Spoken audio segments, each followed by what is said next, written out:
বাক স্বাধীনতার পক্ষ থেকে আপনাদের সকলকে শুভেচ্ছা জানাচ্ছি। আজকে যে বিষয়টা নিয়ে কথা বলবো, আমি মনে করি এবং বিশ্বাস করি বাংলাদেশটাকে আমরা যেভাবে দেখছি এবং বাংলাদেশের ভবিষ্যৎকে নিয়ে আমরা যেভাবে চিন্তা করি, সেখানে যে স্তম্ভটা, সেই স্তম্ভটা হচ্ছে বাংলাদেশের আজকের যে ছাত্র ছাত্রীরা। তারা কিন্তু আজকে আসলে বাংলাদেশের ভবিষ্যতের কারিগর। কিন্তু আজকে আপনি খেয়াল করে দেখুন যে বাংলাদেশের ছাত্ররা কোন দিকে হাঁটছে, তাদের ডেস্টিনেশন কি, সেই জিনিসটা একটু বোঝার চেষ্টা করব এবং আরেকটু বোঝার চেষ্টা করব তাদের যে বর্তমানে আমরা উগ্র আচরণ দেখতে পাচ্ছি, নিজেদের মধ্যে যে উগ্রতা, মারামারি, কাটাকাটি, হত্যাযজ্ঞ এগুলো যে চলছে, তার পিছনে কোন শক্তিটা কাজ করছে, কিভাবে তারা এতটা উগ্র হয়ে গেল, কারণ কি? আপনারা যদি খেয়াল করে দেখুন যে বাংলাদেশের মানুষদের বা ছাত্রছাত্রীদের মধ্যে বা ছাত্ররা ছাত্রদের মধ্যে, ছাত্ররা ছাত্রীদের মধ্যে আমাদের পারিবারিক শিক্ষা যদি আপনার সর্বোপরি যদি আপনারা যদি চিন্তা করে দেখেন, আপনারা কিন্তু এইরকম কালচার বাংলাদেশে রিসেন্টলি আমরা যে কালচারটা দেখতে পাচ্ছি, সেটা আমরা কখনোই বাংলাদেশের হিস্ট্রিতে এতটা মানে এগ্রেসিভ উগ্রতা আমরা কি আসলে দেখেছি? কি মনে হয় আপনাদের কাছে যদি আমি প্রশ্নটা রাখি, বাংলাদেশের হিস্ট্রিতে কিন্তু আমরা কখনোই ছাত্রদেরকে এইরকম এগ্রেসিভ আচরণ করতে দেখিনি। খেয়াল করে দেখেন তো, এই ছাত্রটা, একটা ছাত্র আরেকটা ছাত্রকে আঘাত করছে, মারামারি করছে এবং এমন একটা আচরণ তারা মানে একটা ছাত্র আরেকটা ছাত্র গায়ে আঘাত করে তাকে পঙ্গু করে দিচ্ছে এবং সেটার সেলিব্রেশনও হচ্ছে এবং সেই কলেজের টিচাররা পর্যন্ত সেলিব্রেশন করছে। মানে কি একটা হযবরল অবস্থা বাংলাদেশের। স্পেশালি আমরা এই বিষয়টা লক্ষ্য করেছি যখন বাংলাদেশের সরকার পতন হলো অগাস্ট মাসে, তারপর থেকে শিক্ষক এবং ছাত্রদের মধ্যে একটা বিশেষ একটা দূরত্বর কিন্তু আমরা দেখতে পেয়েছি। ছাত্রদের হাত ধরে শিক্ষকদের নানাভাবে মানে অত্যাচার করতে দেখা গিয়েছে। এখন হয়তোবা যে শিক্ষকরা অত্যাচারিত হয়েছে, অনেকেই বলতে চাচ্ছে যে তারা বিগত 15 বছর ধরে বিভিন্ন পলিটিক্যাল এজেন্ডা বা তারা একটি দলকে বেশি পৃষ্ঠপোষকতা করেছে, যে কারণে তারা এই হয়রানির শিকার হচ্ছে। কিন্তু আমার প্রশ্ন হচ্ছে, আপনি যতভাবেই বলুন না কেন যে একটা শিক্ষক বা শিক্ষক মণ্ডলী বা কমিটিগুলা যেভাবে যে দলকেই আসলে পৃষ্ঠপোষক করুক না কেন, একটা বাচ্চা ছাত্র, একটা বাচ্চা ছাত্রী একটা টিচারকে, তার শিক্ষক, তার গুরুজন, তার পিতামাতার সমতুল্য শিক্ষকদের গলায় আপনার জুতার মালা দিবে, তাদের গায়ে হাত তুলবে, বাচ্চা বাচ্চা ছেলেমেয়েরা টিচারদেরকে টেনে হেঁচড়ে তাদের কার্যালয় থেকে বের করে দিচ্ছে। শিক্ষকরা ভয়ে স্কুলে যেতে পারছে না, শিক্ষকরা ভয়ে ইউনিভার্সিটিতে যেতে পারছে না। এই বিষয়গুলা বাংলাদেশের ইতিহাসে আমার কাছে মনে হয়, আমি তো জন্মের পরে দেখিনি যে বাচ্চা বাচ্চা ছেলেরা শিক্ষকদের গলায় জুতার মালা দিচ্ছে।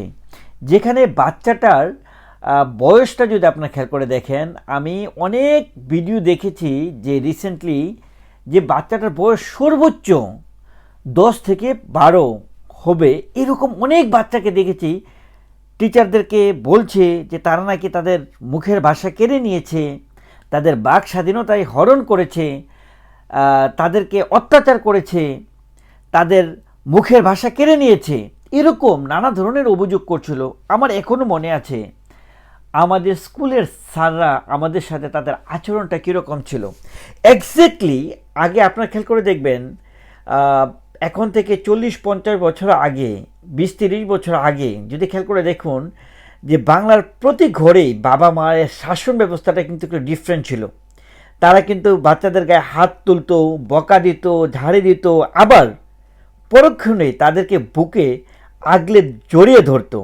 তো এই যে ভালোবাসা এবং শাসন, দুইটার কারণেই কিন্তু আগের ছাত্রছাত্রীদের বিষয় যদি আপনি চিন্তা করে দেখেন যে শিক্ষকদেরকে এমন একভাবে আসলে তারা ট্রিট করতো, যে একটা শিক্ষক ছাত্রকে আঘাত করলো বা মারলো, বা আগে দেখতেন যে স্কুলগুলোতে আমি তো আসলে দেখতাম যে তারা ব্যাট নিয়ে আসতো, এবং ছাত্ররা যখন পড়াশোনা করতো না ঠিকভাবে, ভুল করতো, ব্যাট দিয়ে আঘাত করতো, তাদেরকে বিভিন্ন ধরনের শাস্তি দিত। কিন্তু শিক্ষকদেরকে তারা, ছাত্ররা কিন্তু নেতিবাচক কোনো আচরণ বা তাকে একটু উচ্চ স্বরে কথা বলবে, শিক্ষকদেরকে অবজ্ঞা করে কথা বলবে, এই জিনিসটা কিন্তু বাংলাদেশে ভাই ছিল না। এই ট্রেন্ডটা একদমই ছিল না। আমরা এখনও আমাদের শিক্ষকদের কথা যখন মনে করি, তখনও কিন্তু আমাদেরা আবেগে আপ্লুত হই। আমরা কিন্তু তাদেরকে বাবা মায়ের তুল্যে কিন্তু আমরা কিন্তু তাদেরকে ট্রিট করি। কিন্তু বর্তমানে আমরা দেখতে পাচ্ছি শিক্ষকদের দিকে ছাত্রদের আচরণটা এরকম যে একটা শিক্ষক তার ছাত্রকে কিছু বলার আগে সে এখন ভয় পায়। বরঞ্চ আমরা এখন দেখতে পাচ্ছি ছাত্রীরা শিক্ষকদেরকে, শিক্ষিকাদেরকে তারা টিজ করছে। তারা মানে মানে কাইন্ড অফ মানে এমনভাবে ট্রিট করছে যে তারা শিক্ষকদেরকে তারা লালন পালন করে, মানে তাদের টাকায়, ছাত্রদের টাকায় সরকার নাকি শিক্ষকদেরকে টাকা দিচ্ছে, মানে তাদের বেতন দিচ্ছে, এরকম একটা জবাবদিহিতার জায়গায় তারা নিয়ে আসছে। আপনারা খেয়াল করে দেখুন যে রিসেন্টলি বাংলাদেশে আমি বলবো সবচেয়ে দুঃখজনক ঘটনা এটাই ঘটেছে যে বয়স্ক শিক্ষক, যে শিক্ষকরা মানে সত্যিকার অর্থে বাংলাদেশের যে শক্তিশালী যে বলয়, যে ছাত্রদেরকে গড়ে তোলা, মানুষের মতো করে মানুষ গড়ে তোলা, যে কাজগুলা করার কথা তারা যে কাজগুলা করছে, কিন্তু বর্তমানে ছাত্ররা এমন এক মানে অশনি সংকেতের দিকে আসলে তারা তেড়ে যাচ্ছে, অন্ধকারের সাথে তারা ডুবে যাচ্ছে, যে আমরা মনে করতেই পারি যে বাংলাদেশের ভবিষ্যৎ মানে খুবই অন্ধকার আমরা বলতেই পারি। কিন্তু আমার প্রশ্ন বা জাতির প্রশ্ন, তাদের যে এত উগ্রতা, তাদের উগ্রতার পিছনে আসলে কোন শক্তিটা কাজ করছে, তারা এই শক্তি পেল কোথায়? আপনারা খেয়াল করে দেখুন, একটা ছাত্র তার স্কুল জীবনের, হাই স্কুল জীবনের শুরু, আমি একটা ভিডিও দেখছিলাম, সে বলল যে প্রদীপ স্যার মাথায় একটা সে চট করে থাপ্পড় দিয়েছে, সেজন্য সে আজকে খুব হ্যাপি, এরকম একটা কমেন্টস করছিল এক সাংবাদিকের সামনে। মানে সে একটা মিডিয়ার সামনে কথা বলছে, সে শিক্ষকের মাথায় থাপ্পড় দিয়েছে, সেজন্য সে আজকে অনেক খুশি, সেটা আবার বলছেও প্রকাশ্যে। মানে আমাদের ছাত্রীদের বর্তমানে তাদের মানে মনস্তাত্ত্বিক অবস্থা কতটাই যে নিকৃষ্ট পর্যায়ে চলে যাচ্ছে, এবং এটা যে বাংলাদেশের ভবিষ্যতের জন্য কতটা অশনির সংকেত, এটা আসলে বলা বাহুল্য। বন্ধুরা, প্রশ্ন হচ্ছে, জাতির আজকে প্রশ্ন, তাদের যে এই উগ্রতার পিছনে কোন শক্তিগুলা কাজ করছে? আমরা আমাদের অ্যানালাইসিস বলে বর্তমানে সমন্বয়কারী ছাত্রদের যে একটি উত্থান, বা সমন্বয়কারী ছাত্রদের বর্তমানে যে তাদের যে বাংলাদেশকে যে তারা চালাচ্ছে কাইন্ড অফ, বা তারা বাংলাদেশের যে কোনো একটা আইন প্রণয়ন থেকে শুরু করে সকল কিছুতে হস্তক্ষেপ করছে সরকারের বলয়ে গিয়ে, এই জিনিসটা কিন্তু দৃশ্যমান। এখন এই যে সমন্বয়কারীরা একটা সরকার পতনে একটা বিশেষ ভূমিকা রেখেছে, যে কারণে আমরা ছাত্রছাত্রীদেরকে দেখতে পাচ্ছি যে তারা মনে করছে যে আমরা তো সরকারকে উৎখাত করতে পারি, তাহলে আমরা তো বাংলাদেশের সবথেকে পাওয়ারফুল একটা স্তম্ভ, যদিও একটা ছাত্রছাত্রীরাই তো সবথেকে শক্তিশালী একটা স্তম্ভ একটা দেশের, এটা তো বাস্তব সত্য, কিন্তু তারা জিনিসটাকে নেগেটিভলি নিচ্ছে যে একটা সরকার পতন করতে পারি আমরা, তাহলে বাংলাদেশে আমরা যে কোনো কিছুই করতে পারি। যে কোনো খারাপ কাজও করেও, মানে শিক্ষকদের গায়ে আঘাত করা, শিক্ষকদের গলায় জুতার মালা দেওয়া, শিক্ষকদেরকে টেনে হেসে বৃদ্ধ যারা কিনা আসলে কিছুদিন পরেই রিটায়ারমেন্টে চলে যাবে, এরকম শিক্ষকদেরকে তারা যে টানা হেঁচা করছে, এটাকে তারা এক ধরনের বৈধতা দিয়ে দিয়েছে। আমরা দেখেছি যে এক শিক্ষকে কিন্তু আসলে তার হার্ট অ্যাটাক করে কিন্তু সে কিন্তু মারাও গিয়েছে ছাত্রছাত্রীদের এইরকম আচরণে। তো বন্ধুরা, আমার কাছে মনে হচ্ছে বিষয়টি বাংলাদেশের জন্য খুবই অ্যালার্মিং একটা ম্যাটার, এবং এটি বাংলাদেশকে অনেক বেশি ভোগাবে।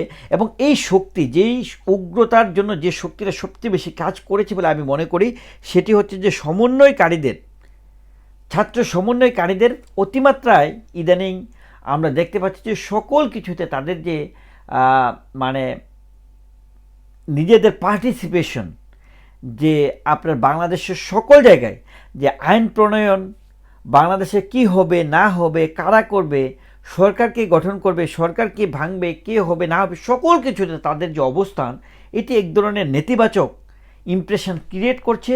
এবং আমি পার্সোনালি মনে করি সমন্বয়কারীরা নিজেরাই নিজেদেরকে আসলে কালার করছে বলে আমার কাছে মনে হয়।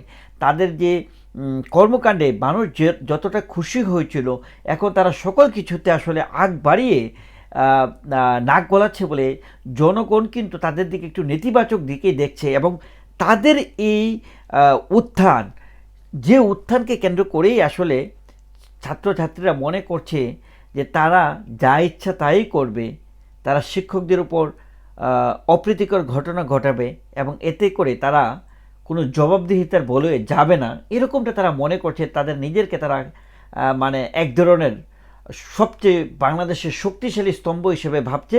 বাট যে জিনিসটা বাংলাদেশকে নেগেটিভলি রিপ্রেজেন্ট করছে বাংলাদেশের ফিউচারের, ভবিষ্যতের ক্ষেত্রে, মানে ফিউচারের জন্য। Thank you so much.